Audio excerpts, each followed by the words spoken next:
Hey everybody, my name is Marcus Stone, and in this video you will learn how you can easily add booking reviews for your site in Webflow. So let's start. First, what you want to do is just scroll down below in the description and click on the link below.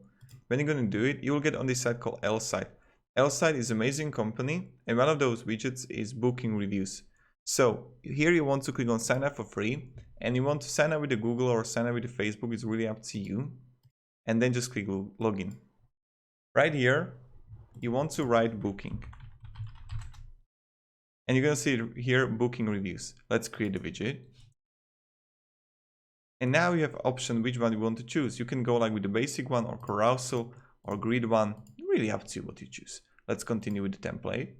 Then you just place here your URL, and when you have it, just click. Also you can edit the style, the colors here, then just click save.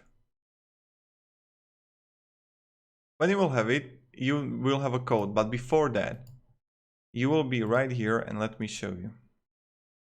They will ask you for the plan. You can go with the basic one or with the pro plan. There's like $10 a month if you want, or the light one. That's if you don't have any views on your site. So you can go with the light on the beginning. Let's copy the code. And now in Webflow, we want to just add a code here. Paste the code, click save and close. Okay, click publish. Publish selected domains.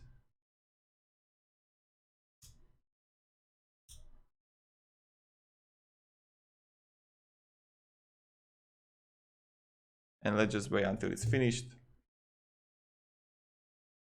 And then we will see it. Nice. And let's preview the site. And as you can see, it's right here. All you have to do, you can edit the widget and paste it on the right side. So when you're in Webflow, what you want to do is just click here plus, add a container here, like here, and paste it to the container, publish, and again, publish selected domains. Let's wait. And also, guys, I recommend you checking out all the apps applications for like $40 a month or $15 a month, and they're like really useful. Okay, and let's see it now. Look at this. Yeah, also it's I put it in here, so as you can see, it's not that right. But when I would put it right down here, it's much better. So now it would be in the middle. So this is how we can actually do it. If you have any questions, guys, ask me down below in the comments. I'll be really happy to help you. And yeah, thank you. Have a great day and see ya. Goodbye.